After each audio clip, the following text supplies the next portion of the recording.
Welcome to the Know Your Legacy podcast. I'm your host, Phillip, and today's guest is Phillip Andrew. Phillip is a TV producer, author, and basically has his own blog based in LA, and he works with a number of clients, YouTube, CBS, Netflix, where he's done consultancy work. And his life's mission is to basically educate and empower the generation to live a more purposeful life full of positivity and gratitude. So Phillip, thank you so much for being here. Oh man, thank you so much for having me on. It's I'm excited. I'm excited to kind of talk about this thing, and even legacy is something that I've I have a friend that does a lot of, he does a thing almost called like legacy mentorship, where he talks so much about legacy. And I think, even with legacy, there's those moments where we always talk about like, what do we want to leave behind? Right. But I also think I think it's a guide. I think sometimes people at first hear this word legacy, we think legend, we think ancient, old, it's gone. But, these people that did these great things and left this great legacy. But the truth is I think it's something that it helps guide us while we're still here, and that's the point, is that it's guiding us, this idea of what may be our legacy, but like, how do we let that influence us now to really step into ourselves and like show up powerfully for ourselves, for the people in our world. And so I love that. As soon as you reached out and I kind of learned of the work you were doing, and I was really excited to get on and talk with you, man. Yeah, no, likewise as well. Likewise, because I've read some of your blog posts and some of the content that you put out yourself on other podcasts, etc. And I could just feel that the energy was right. So I said, yep, got to reach out to Phillip and get him on. So, you're right. It does serve as a guide, and that's exactly the way that I see it. Because if you have that end vision, that end goal of what you want your life to look like, I think everything else falls into place, because you make decisions based on going in that direction. Because there's so many roads you can take in life. People are pulling you this way and that way, friends, family, marketing, media, like there's so many routes you can take, and not all of them are going to get you to where you need to be. You don't want to wake up 60 years old thinking, how did I get here? And then you only have a few short years to fix it. Figure it out now, and then the rest of your life will become easier. And I'll say one more thing quickly before it goes back to you. And that is, I was talking to a friend, and he's going through a book publishing deal right now. And he was talking to a number of publishers throughout the process to decide which one to go for. And a lot of them were, very old school in their thinking. So, he was talking a lot about legacy, et cetera, et cetera. And they were almost telling him, like, you're only 30. Why are you thinking about that now? And, me and him were talking, saying, why not? Why are you waiting to 60? How do you know you're going to live that long? Why not plan now if you know what you want out of your life, and then move in that direction? I think that's so good. And it does it. It gives you a guide, and I think it really helps you eliminate stuff. I think that's a big thing, especially what you talk about. We're being pulled in so many different directions. We are in the information age, and it's like there is information at everywhere. You pick up your phone, it's the news, it's marketing, it's media, it's everywhere. And a lot of times people, and you see people that are kind of jump from one thing to the next thing, and they want to try this and they try this, and they're all over the place, and they don't really go too deep on anything. And there has to be a moment where you stop and you say, what do I really want this whole thing to be about? And really, what is it that's going to be the most important thing to me at the end of the day? And, I've always been very, I think I try not to ever I try to really fight against fear, right? Like I try to, choose faith over fear, whatever you want to call it. But for me, I have what I'd like to believe is a healthy fear of having that moment on my deathbed, looking back and going, shit, I didn't go for it. I didn't, I feel like I can't imagine there being too many. I mean, I'm sure if I thought about it, I could figure them out, but I can't imagine there being too many things that would probably be worse, at least for myself, than laying there in my last few minutes of life knowing, you know what, dude, you could have went a lot harder. You should have went a lot harder, or you should have just had more of an understanding of what you really wanted. So I think and here's the thing, it can change. It 100% can change as you go down the path. And I think that's something that gets in a lot of people's head, is like, oh, well, I'm only 30. I'm only 25. I'm only 35. Like, what? I don't want to, I think that's what we all experience, that when we're in high school or in college, we're like, what do you mean I got to pick a major for the rest of my life? It's terrifying. But the truth is, you can pick something. You can always change. You make a decision with the information that you have in that moment, and then you learn things along the way. And if that shifts your path, then that's information that you're learning, that you can make that choice. But you definitely need to at least have, some way that you're planning on heading. And I think it really does it.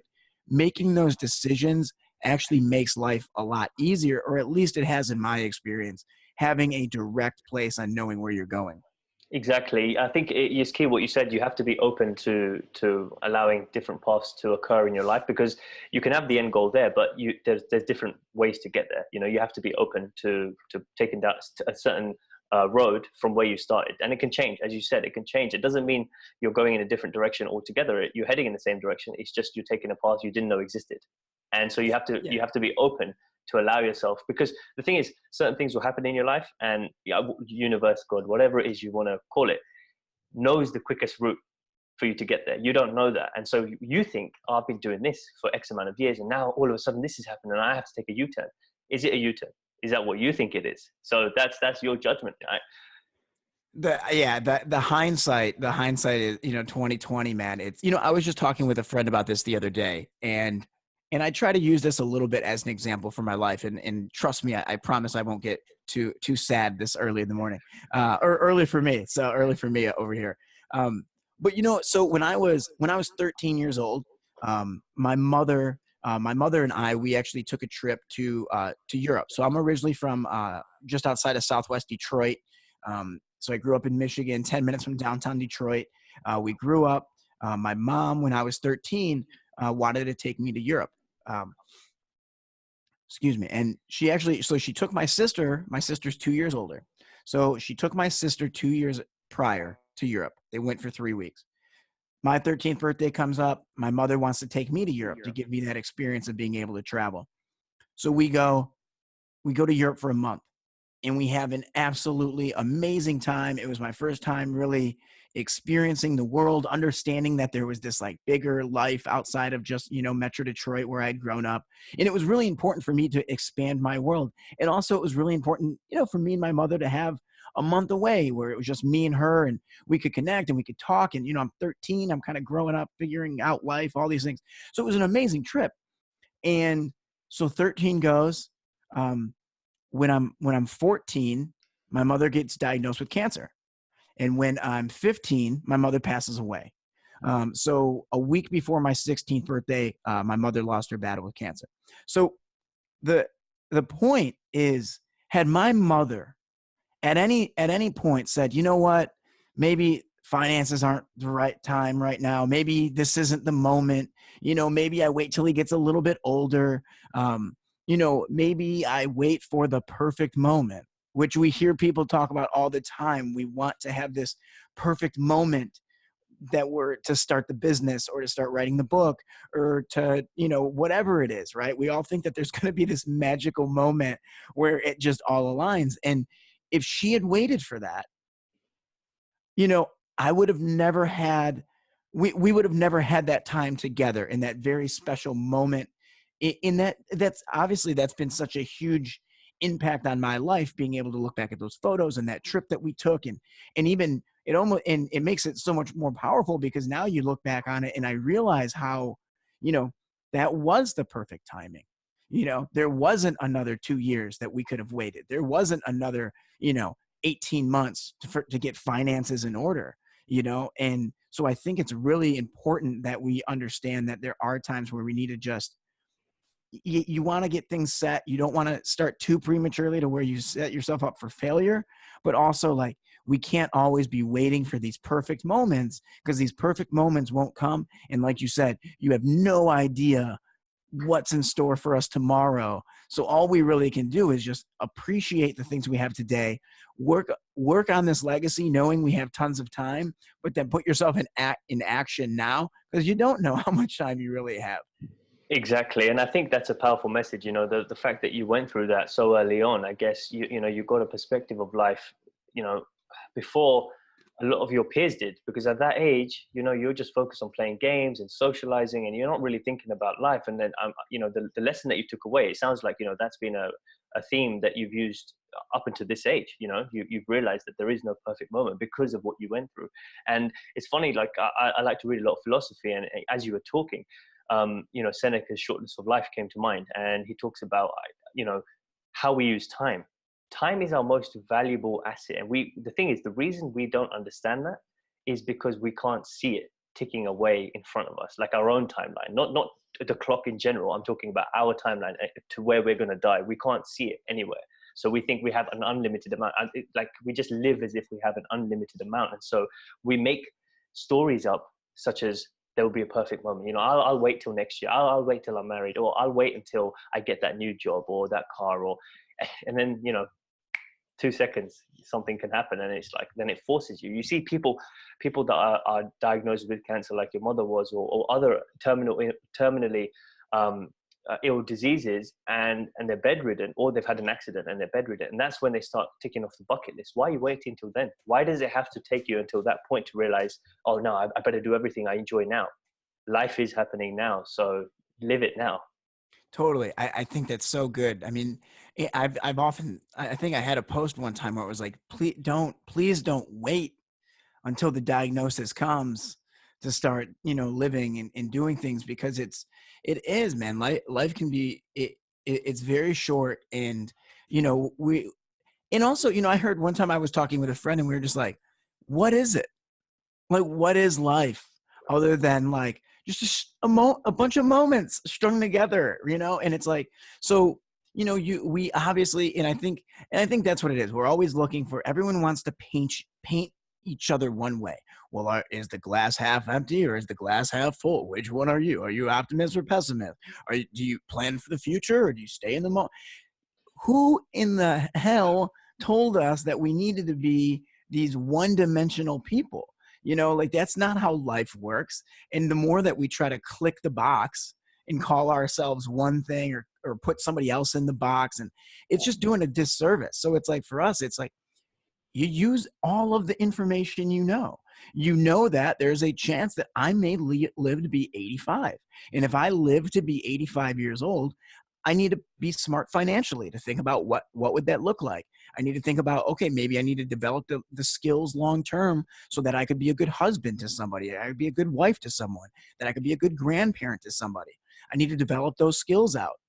I may never get there, but there's a chance I may, so I should play the game that way. Also, there's a chance that, you know, this could be the last conversation I ever have. So it's like, I also need to understand that, how does that influence? It means that I should be like, does that mean I just cash it in and say I don't care and I close the computer down and I'm like, cry in my room? No, it means I'm going to have to enjoy this moment with you, have the conversation, and then move on to the next thing that I have planned.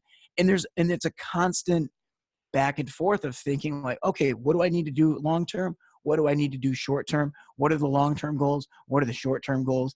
And it's just always constantly evaluating your life.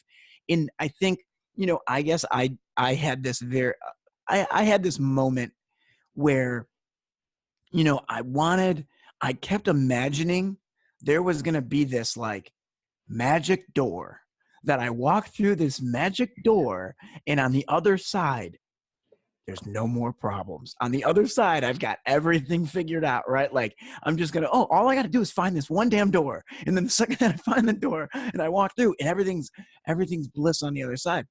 I don't think that door exists. I don't think it's, you know, and it's like, and that's okay. That's what makes this whole adventure of life worth doing and fun, because you don't know. You don't like I think the second that I just started to accept uncertainty, oh man, the second I stopped trying to be like, have everything figured out, and the second I just stood back and was like, hey man, do your best. And there's going to be some times where you have no clue what's going to happen. And that's part of this adventure, and just accept that. Man, acceptance has been a huge part of me being able to be a smiling Phillip every day rather than a pissed off one. Yeah, that magic door definitely doesn't exist. I mean, I was just, as you were talking, I was just thinking of a quote that Les Brown said, which is, you're either leaving a problem, you're in a problem, or you're heading towards the next one. Yeah, and that's just life, isn't it? Just depending on where you are in your life, you're dealing with that level of problem. So, you know, you think, oh, I'm gonna, you know, I'll be fine when I earn $1 million or £1 million. But the thing is, you will then have million dollar problems. So Mm. you're always moving to the next chapter of life, and there'll always be challenges on that level. But one thing you said, I think it was on one of the other podcasts I was listening to, was very interesting, that caught my attention, was about interrogating your reality. And I think that the process of doing that for one's life is what eventually allows you to figure out what your legacy is, and what it is you need to do and figure out for yourself in order to get there. So tell me a little bit about that. Yeah, I think that that's such a powerful idea. Is just really, we're so, and you hear a lot of people talk about this, that concept, but it's like we really are so socialized from the time we're little kids. Our parents are imprinting on us. Friends are imprinting. We get to school is. We get to, we start TV. That starts at every stage of the game. We're having all of these things that are kind of being pushed on us. These ideas. Some are amazing ideas, and they're things that we should hold on to. Some of them maybe aren't things that serve us for the what we want out of our lives, or people, like even there's a lot of times where, if I were to ask you to think of a moment when you were 6, 7, 8 years old, right? You're a little kid, and somebody said something to you that was really hurtful, and it was really mean, and it really hit you hard. If I asked you to stop and think of that, and we just waited, probably pretty quickly, 5 seconds in, 7 seconds in, you might have already had a memory that popped in your head of like, I remember that moment when this person said this and blah, blah, blah. Like, the statistics say that the fact that that moment came up so quickly in your mind means that that's something that still is holding some weight. It may be something that even, if a little kid told you that you weren't, you were ugly, when you were little, and somewhere along the line, maybe you made up the mind in your head, or like, oh, maybe I am ugly. Maybe I'm not smart. Maybe I'm not as smart as all the other kids. Right. And we create these things, and before we know it, we're in our 20s, we're 30s, we're 40s, and somehow we're still believing that, And so I think it's important to interrogate our reality in this way of, asking ourselves, is that true? Is that okay? So I believe this thing. Is that true? Um, and I think I have a friend who we talked about it one time, and he's a little bit shorter. He's not crazy, but 5'6", 5'7", in his head, attractive women don't like short men. And that was what he had told him. That was something that he had created, and he had heard that, whether it's the tall, dark, and handsome, or whatever it ends up being. And so in his head, anytime he saw a woman that he was interested in and was attracted to, that lie immediately started coming into his head of like, you know what? Well, she's not going to like you, man, because you're short, and attractive women don't like short guys. And it wasn't anything. And here's the thing: it wasn't anything that consciously he was really that aware of. I don't think it was this thing where he started to, oh, well, I told myself when I was little that it wasn't like that. So what he had to do was start saying, okay, well, is that true? Is it true to say that no attractive women like any shorter guys? Even how do you define being attractive? How do you define being short? So it's like, once he started to really interrogate this idea of, oh, well, attractive women don't like short guys. Once he started to ask questions, it became pretty apparent pretty quickly how ridiculous of a statement it was that he was holding on to, but it was still real in his mind. So one of the things is with little kids, they're so inquisitive. We are born that way. We are born, and we want to know why. Why do I need to clean that? Why do I got to go to bed at this time? Why do I need to eat those green peas on my plate? I don't want to eat it, right? We want to know why, because we're inquisitive. That's what we are as human beings. I feel like we're born that way, as and there's studies that backed it up, that we're just very inquisitive people. And then slowly, be it frustration of our parents at times, they're overworked, whatever it is. Schools are kind of really good at starting to create a lot of similar personalities at times. It kind of can stifle creativity. Certain schools can. And you start to see kids go from why, and they get enough of the, because I said so, because I told you so, that's just how they get enough of that it starts to beat that creativity and that inquisitiveness out of them. And so we get older and we've lost it. So we get older and we start to become these people that we just believe what we were taught, and we just accept it. And you know what? If I was bad at math, I'm just not a math kid. and I'm just dumb when it comes to math, and I'll never be good at math, or whatever it is. I'm not funny, I'm not attractive, people don't really like me, I come from a broken home, so that means I'm destined for broken homes. My parents were divorced, so I'm destined to be divorced. All of there's Every single person has tons of stories that we've told ourselves our whole lives. And so interrogating it it's one of the first things I do when I start getting with some of my clients and we start talking about some of these areas that are hanging them up. And we start to really look at it and identify what are some of these patterns, what are some of these stories that we're telling ourselves. And we just start asking why. Is that real? Is that, and we kind of start to rewire a little bit. I hate saying rewire. It's kind of, sometimes it sounds like mad science or something like that. But we interrogate it to a point where you start asking questions to really identify what belief structures, or what are the things that we believe that serve our greater purpose, right? It's not like I coach people and I'm like, awesome, we have to completely reprogram your entire brain because everything you've ever known is wrong, right? It's definitely not that. It's one of those things where it's just, all right, hey, there's going to be some things that you like, have been very helpful for you. There's going to be things that have been excellent things that you've been able to use for your own success. And then there's some other things that are holding you back. So we just start to identify and interrogate a lot of these different ideas that people have. And we start realizing, oh, okay, no, that's something, that belief is very powerful for you. And that is a very, you believe that you can get through anything because you've been through things before. Yeah, that's a pretty damn good belief to have. We're going to roll with that. That's great. But when we fall into these things of, oh, well, you know what, I'm not really that, I'm not smart, well, that's not true. Let's find, and we start to readjust things. So, and I think a lot of it comes from why. And that's where the interrogation part comes in with the reality is ask yourself why, and then ask again and again and again until you either will hit the root floor of this why, and you'll see where it started and where it came from. Or you will realize that you have no idea where the hell it came from. So there's no reason to continue believing it when it's like, wait, I've been moving forward through my life on this belief that isn't founded in any fact. It's not founded in anything other than at some point I started doing it. Man, I should probably stop doing that, and I'll stop in a second and let you jump back in, and I'd love to hear your thoughts on it. I had one moment where I was walking through a park, and I had scheduled time to walk because I'm awful at it. Like, I'm one of those people that I just want to go, go, go, go, go. So I scheduled time to actually calm down and chill out. So I'm walking through this park, and I start thinking about, why am I so hard on myself? I think that's probably something that anyone listening can relate to. A lot of times we're, the whole thing, we're our worst critics, toughest critics. We're very difficult and hard on ourselves. We expect us to be perfect at everything. But I was like, why do I do that? Okay. And I was like, I'm going to coach myself through this. If I'm going to say, all right, why am I so hard on myself?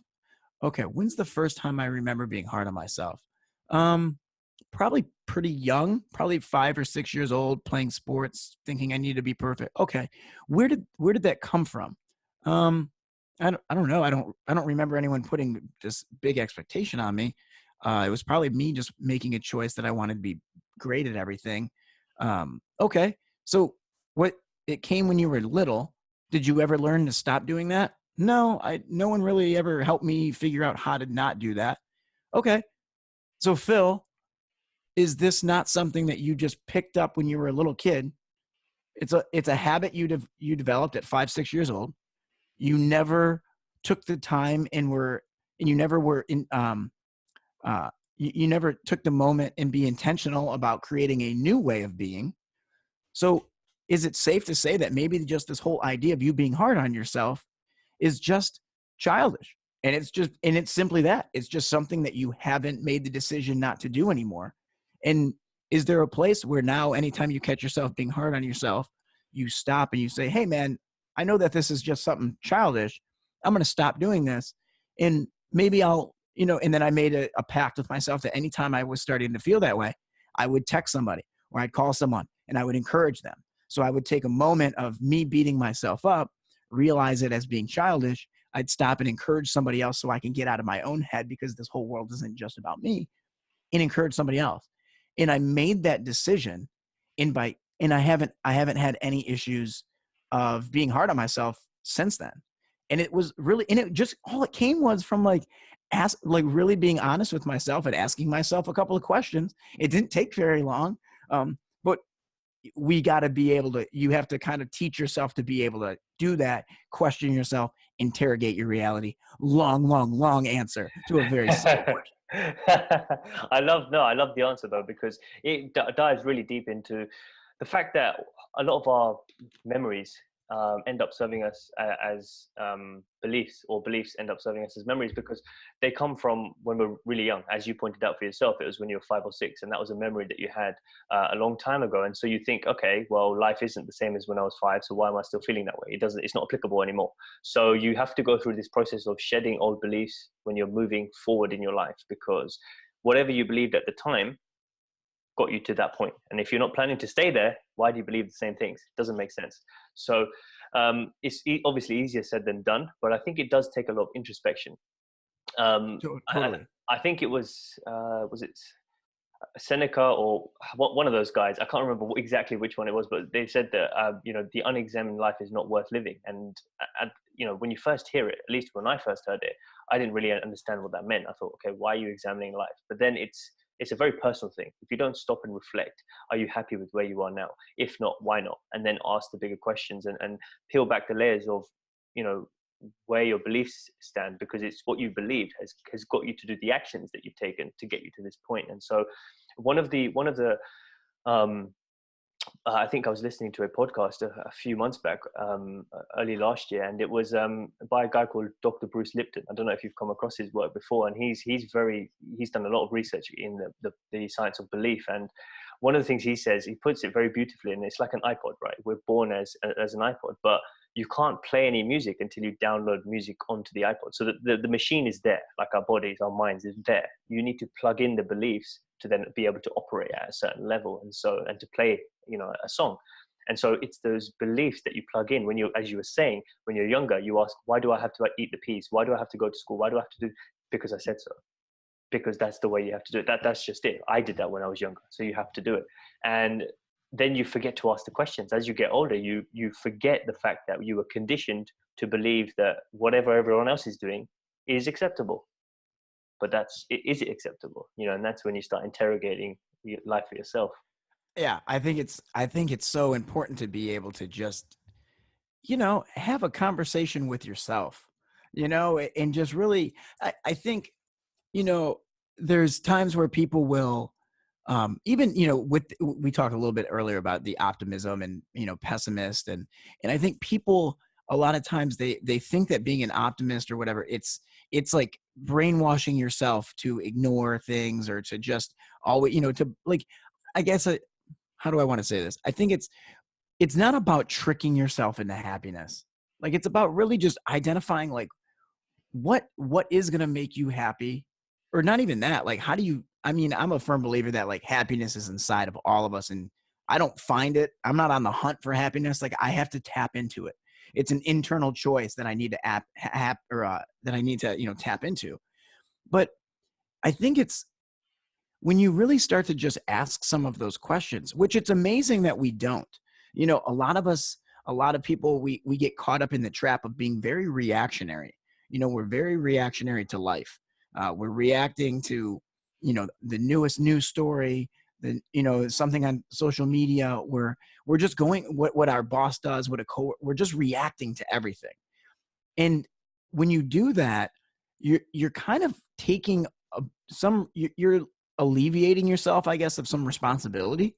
Like, you're just waiting for life to come at you, and you're just reacting and doing whatever you need to do. I think it's really important to step back and say, wait, how do I shape this whole thing? How do I shape this world to be the world that I want it to be for me? And a lot of that just comes from having for me, a big thing was, I talked earlier about the acceptance. When I took the acceptance and really accepted, I had a statement in my mission statement that was, an acceptance of hardship, struggle, and failure. And once I understood that there were going to be certain difficulties in life, when I understood that I knew there were going to be people that I didn't always get along with, when I understood that there were going to be situations that were difficult and that was going to happen, when I accepted those things before they even happened, it made it easier. Because then when they came, I was like, oh yeah, okay, of course the car would break down. That's cool. How do we fix it now? Or of course I would get, this project would get canceled, and right when I needed the money for something. Of course that happens, because that's how life happens. And I had already made that decision mentally that those type of things were going to be happening. And it's not from a place of, because I think sometimes when you haven't accepted it, you think you can control it into not happening. I think we all have an understanding that bad stuff can happen. We all know that. But I think we try to trick ourselves into thinking it won't happen to us. Or like, how do I can control the situation if I really want to? It's like, no, you can't. Sometimes you just can't. It's better to just like look at the situation. Oh, damn, that kind of sucked, or whatever it was. All right, moving on. How do we move forward? I jumped all over the place on that one, but I think I'll blame it on it being early here in Los Angeles. But yeah, I think it's just being able to stop and have a conversation with yourself and ask yourself how you're feeling. And when you have an answer, ask like, okay, well, like why? Like, be best friends with yourself Yeah. in that way of really getting to understanding. Because here's the thing, you're with yourself all day, here's the thing, whether or not you choose to really get deep to what's going on, the feelings are going to be there. You can only trick yourself so much.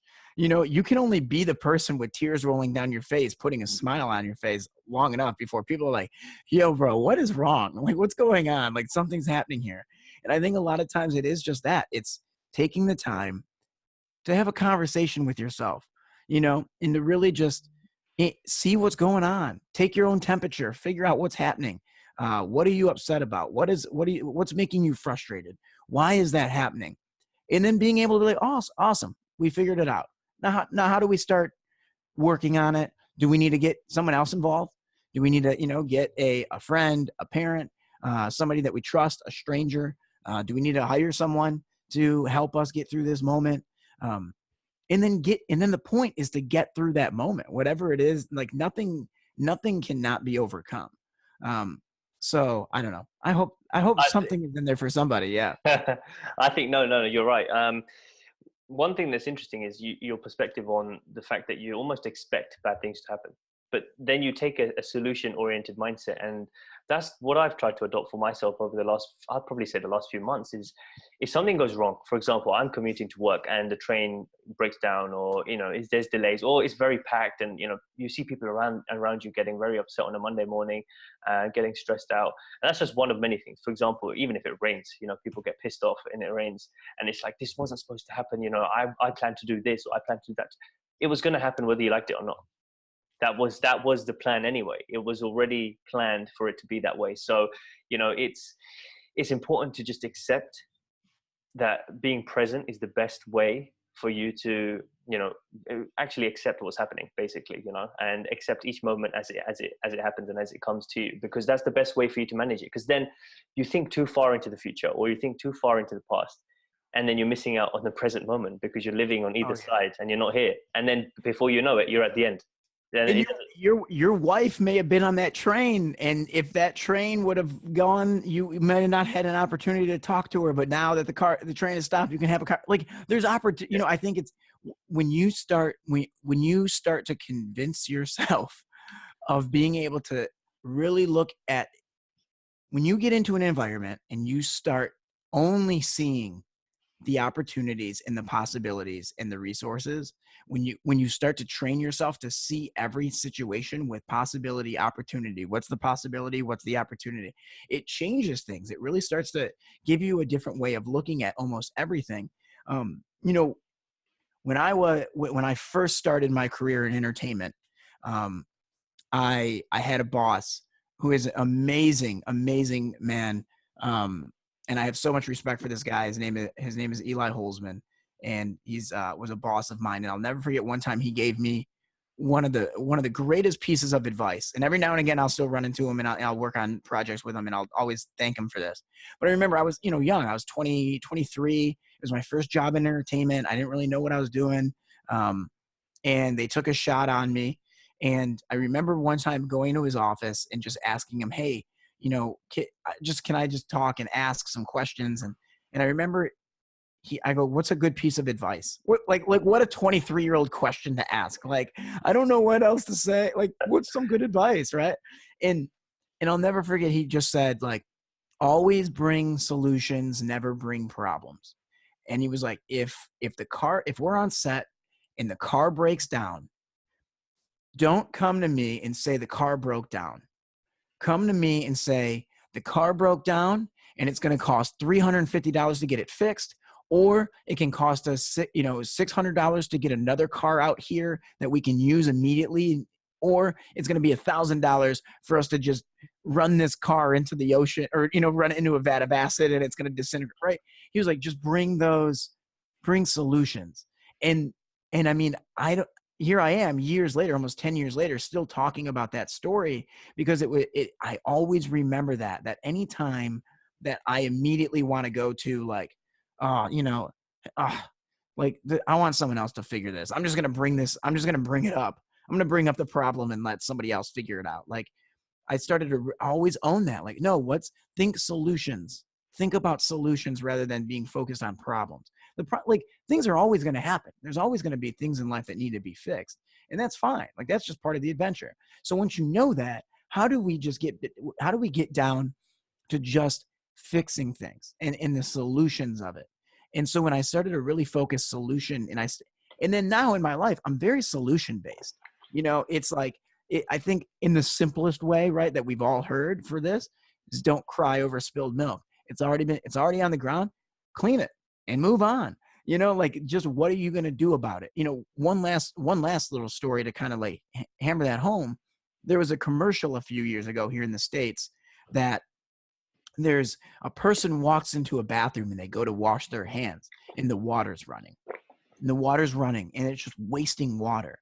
And this person is standing at the thing and he's just looking with such disgust at this running water. How could someone, and someone who walks in the room, hey, can you look at this? Can you believe this? And the two of them are standing there. Oh my goodness, this is awful. How terrible people are. Why would you let this water run? Another person walks in.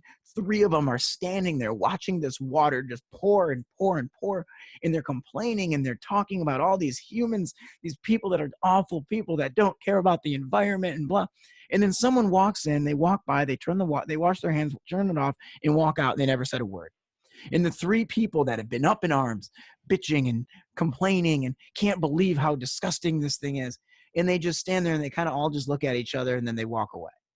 And it's this moment that, like, how much time did they spend focused on a problem that was fixed with such ease, of a problem that was so easy to fix that it wasn't that big of, just turn the water faucet off. It was that simple.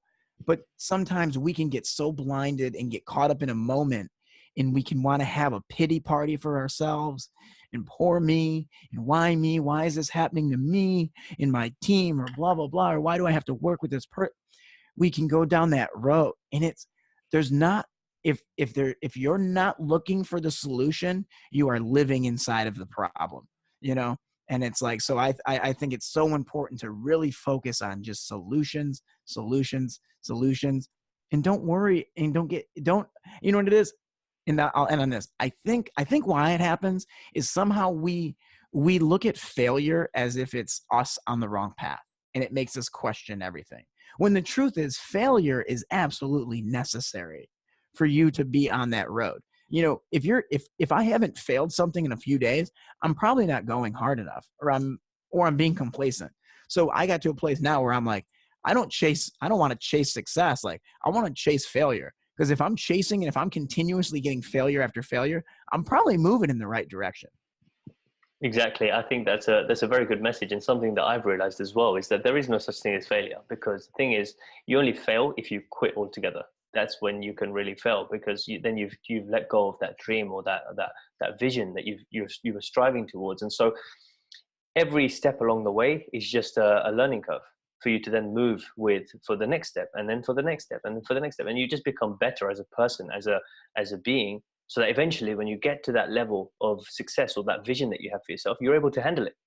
You're able to handle it, because if you were that person now, you would have had that life, but you don't. So you have to go through some sort of personal and evolution at a character level, and that can only happen through experiences. So I know, there's so many more questions and so many more topics we can dive deep into, but I'll end with the three questions that I ask everyone. And the first one is, with all, it seems like you've learned a lot along your journey over the last sort of 10, 15 years. If there's anything that you could tell the 18-year-old Philip, with all the knowledge you have now, what would you tell him? Oh man, the 18-year-old me was a really broken kid, man. Like I can say that. Like I had a lot of struggles with alcohol. Um, I got in. I had a couple of, I got arrested a couple of times. I had some trouble with law, and you know, it's hard because there's part of me that wants to say like, that wants to sit him down and explain everything to him, But even at 18, I'd crashed my car, put my car into a wall, drinking and driving. And, my parents were there trying to, a lot of people were there telling me stuff that I needed to hear. And I just wasn't ready. I wasn't ready yet. So, I think the big thing, uh, oh man, I almost, I almost am getting emotional, dude. That's crazy. That's such a good question. I think I would almost tell him like, yo, man, you're loved. Like you're loved, you know? And man, I am. I'm getting teary eyed even just saying that, man, because I knew it. I knew I was loved, but there was something deep down inside me that felt like I was unlovable. Like there was a feeling like you all might like me, like everyone likes me, but if you really knew deep down who I was and how I was feeling, you'd all think I was awful. And I felt that, and I think if I could give anything to that 18-year-old me, it would just be that. Like, you are loved, man. You're loved and you're gonna be okay. Um, Good question, man. Yeah. I don't think it's been a long time since I've gotten teary-eyed before 7 p.m., bro. That's good. Nah, thank you. So, I mean, it's that's a very deep topic in itself, and I think we could do a whole different conversation just on that, Totally. because that everything boils down to that, doesn't it? I think all the issues, the problems, the stress, it just comes down to, I don't feel loved enough. That's Yep. basically it. That's what it all comes down to. It may be fluffed up in different ways, that job or that house or that relationship, but do you love yourself enough, first of all, before Yeah. someone else can love you? They need to see your example of how to love. So if you're showing yourself love, then people will know how to treat you. And then, we could go into the whole topic, but the the second question, I'm interested to see what you'd say about this one is, if you could write anything in a time capsule now for 3 generations on to read, so your children's children's children, what would you write for them? Oh my God, dude. I think about that all the time. Like what, like I went to a, I went every conversation that ends up in a story, but I went to a museum once and I remember reading, like they had like, the people of Mesopotamia from, 200 BC till 300 BC were, and it was like one sentence. And I'm like, an entire 100 years of people boiled down to one sentence. And I was like, what would our sentence be? Like, what would our generation sentence be? What would I want to leave? Um, You know, maybe because I just brought this up, that history thing. So maybe this isn't going to be as powerful as a thing, but just this idea that like, you know what, like we were important, like we are important right now, right? Like we're alive. It's 2018 and we are important because we're alive. But that doesn't mean that the people born in 200 years or people born 2000 years ago are not, and we're not just as important as we are. And I think that there's a lot of times where, you know, we miss, I mean, you read Seneca, you read a lot of the, you read philosophy, as do I. So much powerful wisdom has already been laid out for us that all we got to do is pick up a book or read or stuff, like we have to rescue wisdom from history, you know? And I think a lot of times we think that the moment we're in is so different than them, like, oh, Socrates, like they didn't have cell phones, they didn't have this. Like, how could we learn anything from that person? It's like humans are the same. Technology changes, some of the circumstances change. The human condition and the things that humans have been battling over and fighting for have been the same for generations and years. In as much as I hate to say it, and I hope people don't take it as pessimistic, we probably will. We're probably going to continue to fight and argue and be frustrated and struggle over power and in money. And those are things that's part of the human condition. They're not brand new things.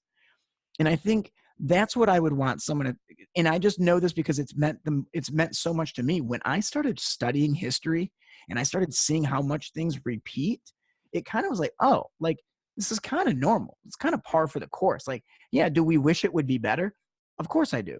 And I can act and I can do things to make it as good as it can be. But I also understand that this is also part of humanity and it might be this way for a long time.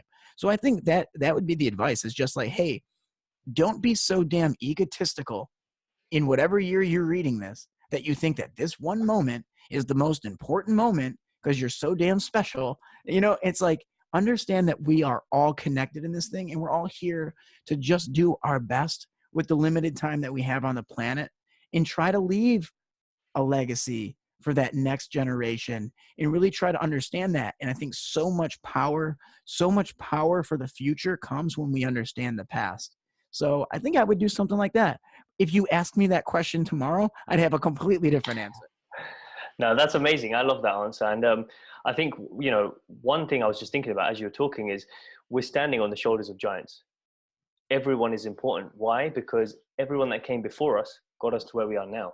Yep. Like, how are we using this camera to speak? How are we using the microphone, the screen, the phone, everything around us? That's just some of the stuff we've got here. But I mean, generally speaking in life, the job that you have or the ideas you have. So when has anyone been able to do this? You know what I'm saying? Like, we're so lucky. Like, we are so like instead of being egotistical about it, just understand how blessed we are. Like, we are talking from thousands of miles apart.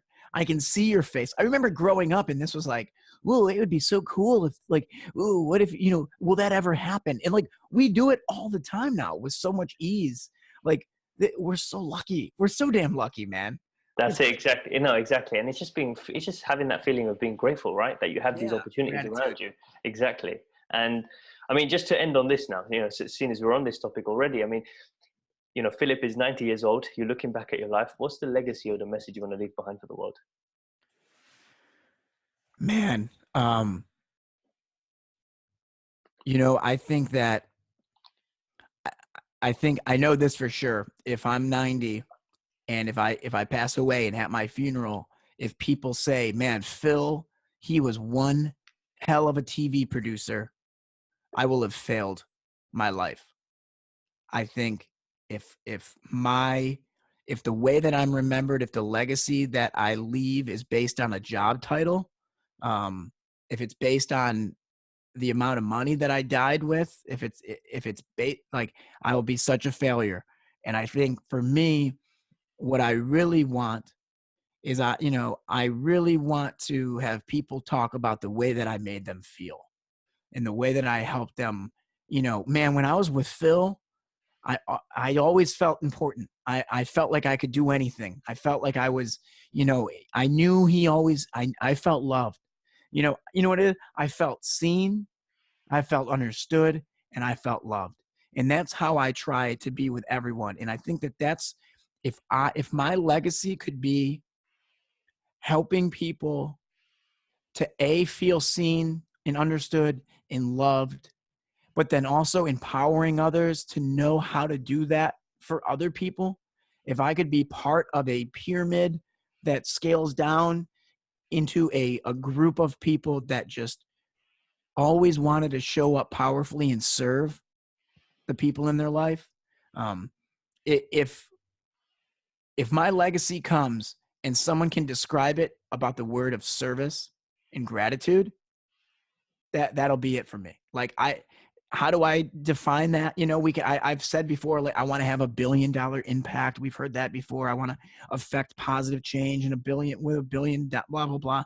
But like on a very core, fundamental person to person basis, if I can serve other people, and if I can share gratitude and encourage and empower others, man, like that's all that I can really shoot for, man. That's really all I can go for. And that's really what I'm hoping that I hope when I'm 90, that's what they'll talk about, is just the way that I made them feel, and the way that, you know, when they were in a dark spot, they knew who to call, and I helped them through it. And that would be monumental for me. That's beautiful, and I think the thing that I take away from that is that energy feels energy, right? So that's the only thing that lives on. Energy just gets transferred. It's not destroyed. It's not created. It's just transferred. That is what it is. So you transfer that feeling of love. What's the person going to do? They're going to transfer it on to whoever else is close to them in their lives. And so Yeah. That's amazing. And as I said before, I think there's so many more topics that we can Yeah, dive dude, deep. let's wait a few months or a few weeks, and then we'll do another one, man. Definitely. If Yeah, hopefully, I hope if your listeners are still with us. I mean, obviously, my name is Phillip Andrew. You can catch me on all the social media platform stuff at Phillip Andrew LA. And hey, send me and I'd love to hear from you guys as well. You can send me an email, philipandrewla@gmail.com. Let me know if any of this resonated with you, what didn't. If you disagree, I always am open to hearing other points of view and other perspectives, or if there was something that you really enjoyed or had a question about, I would love to connect with people. And dude, I greatly appreciate you having me on and letting me talk. And I definitely got to come out and because where are you at exactly? Where are you location wise? it's London, so right near Heathrow Oh yeah. Airport. So yeah. Oh, dude, I got to get out there. I was just in London last year. I DJ'd. I DJ'd at a spot in Chinatown, I feel like it was. Okay, yeah. But yeah, man, I love it there. It's such a Yeah. good time. So I Yeah. got to get back out there, man. So I'll let you know when I roll through, man, and we'll do one of these in person. Definitely, I'd love that. So no, thank you so much for being here. I love your energy, and I love the fact that you took the time and effort to do this, even though you've got a busy schedule. So Phil, thank you so much for your time today. I appreciate it, brother. You take care, man. Thank you.